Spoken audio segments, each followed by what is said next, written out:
Hi, I'm Stu, and welcome back to another LumaFusion video tutorial. In this lesson, I'm going to show you how you can leverage AI video with your own footage. In the assets download for this tutorial, you've got an aerial clip, 01 underscore aerial clip, and you've also got 02 ground level clip. These are the two clips we're going to work with. So I'm just going to drag and drop aerial clip first, and then the ground level clip next. Now there's no audio on them at the moment. You get the general idea, and we're wanting to insert some kind of AI video transition between aerial clip and the ground level clip. Now that we've got our demo clips on the timeline, what we're going to want to do is just navigate to the cut between them. And for an AI video transition, you're going to need the last frame of the first clip and the first frame of the last clip. So to do that, you can use your arrow keys or just swipe once going left, and that'll take you back one frame. And then you want to take a snapshot and then reset yourself back by using the down arrow between the two clips and go one frame in. And once again, take a snapshot.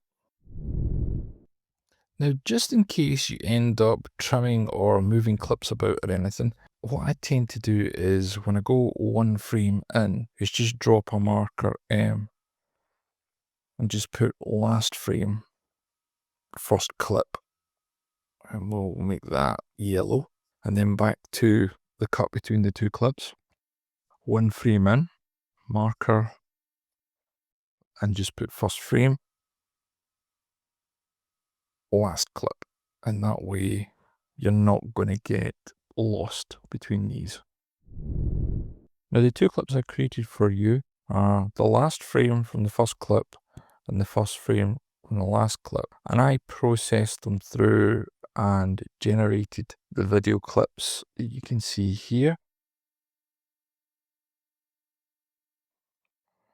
And also here, which I think the second one's my favorite. So they were generated in Runway Gen 4.5. But what we'll do is, for an example, we will navigate over to firefly.adobe.com. And I think you can use this for free. It's a slightly lower quality, but if you don't have a subscription, don't worry about it. And also, as you can see, there's quite a lot of partner models. Now I'm going to go for Firefly video to start with, 16 by 9. I'm going to upload my first frame. So that's last frame, first clip, even though it says first frame. But it's the first frame that we're actually applying. And then the end frame is first frame, last clip. Settings wise, I'm going to bump up the resolution. 60 by 9, 24 frames per second. This is looking pretty good. So what we need to do is add the prompt. There we go. So the camera drops smoothly from an overhead view, which is relating to our first clip, rotates forward onto a ground level perspective, second clip, and moves ahead at a steady skating pace. Maintain a constant camera speed throughout the shot. So it's the words camera, speed, and drop smoothly, because you could have that as like an FPV drone position, that kind of thing. And from an overhead view, kind of grounds where the camera actually is, and then rotates forward onto a ground level perspective. And again, second frame, it's saying I am on the ground level. So we don't want to enhance the prompt, and we will tap generate. That's interesting. I don't go into Firefly that often. Right, we're just going to do it at 720p because it's 250 credits. And I honestly don't know how many credits I have available to me. So we're going to tap generate and we'll see what it comes up with. But remember, you've got the Runway Gen 4.5 versions that you can download and look at if you don't want to generate anything. So let's give this a whirl. Generating a video, and we'll come back to that once it has been generated. So the video got generated and I've downloaded it here. Now I'm not worried too much that it's 720p just now, because obviously this is just a tutorial and the resolution doesn't quite matter just now. But what I would do is take it back into Runway. And interpolate it up to a 4K clip if I was actually using it on a project. So what you want to do is take your Firefly generation, drag it in, and then we'll see how it's done. So it kind of jerked the other way is the first thing I notice. And then it's done some really weird physics. It's kind of grinding or whatever. And then it snaps into our last frame. So the Firefly generation is pretty naff. Now I did do another one, and this time it was VO 3.1. So we'll drag and drop that, and then let's see how it looks. We have audio on this one. So it's generated the actual skateboard sounds onto the concrete. It's a bit smoother. Now, see how it just generated quite a few last frames?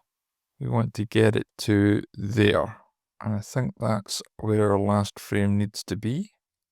So I'm just going to trim that off. See if we can get it to blend in. Nope, still not smooth. You've literally got to zoom in. So Command plus on the keyboard or pinch and zoom on the iPad and iPhone. Highlight the clip and then move it one frame forward. See how that goes. That's a bit smoother. Try another frame.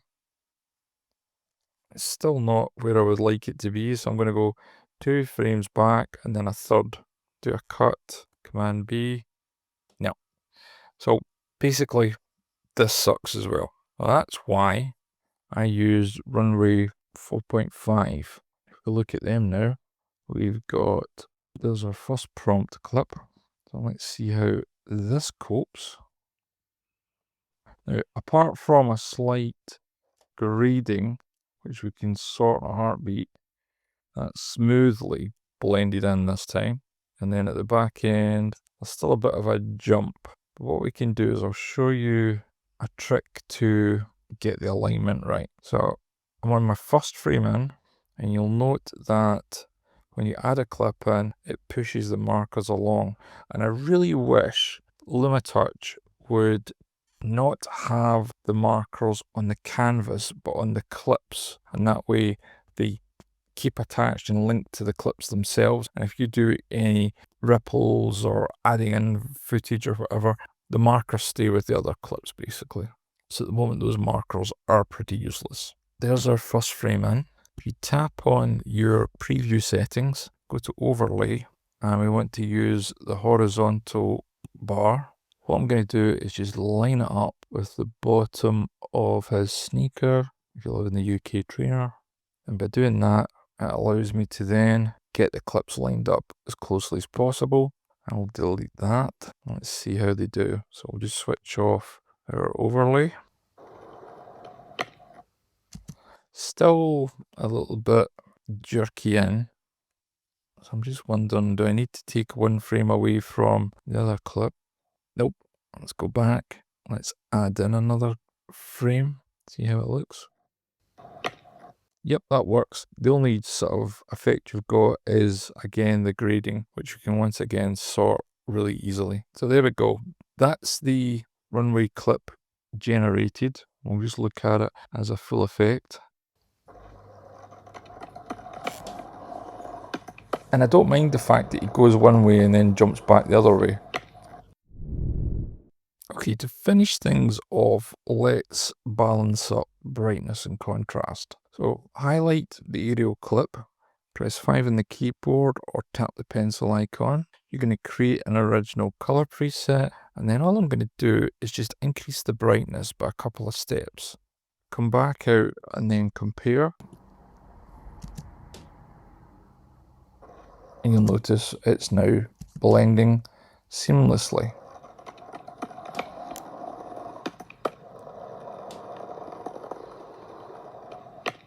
And on the back end, it does kind of dip down and get slightly darker. So we need to find where it does that. And again, highlight the clip, press 5 on the keyboard or the pencil icon, tap on original, and then just A couple of frames should do it. And that blends in seamlessly. Now you could, of course, applied -2 and darkened just the AI transition prompt. I probably would have dealt with it.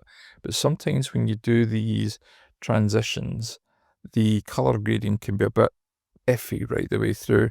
So I find it easier to do the clip either side of our AI transition than trying to just adjust the transition, and in this case, make it darker. I'm just going to do Option D, split our sound out, and I'm going to make a cut here, and then here. I'm going to copy it, and then just at the beginning here, I'm just going to paste a couple of versions in. So I'll actually just duplicate that one this time and make sure that it's sort of sitting where we want it to be. Go up to our transitions. You're going to use probably the transition I use the most in LumaFusion, video cut, audio cross, and just drop that in there, drop that in there. So we'll just expand this slightly, and I will drop another video cut, audio cross in there. I can drop one in there, and then again, Command D just to make a duplicate, add it at the back end, Command D once again, and then 2 more video cut audio crosses. So one there, and then we'll just bring the audio inwards. Let's play it through for one final time.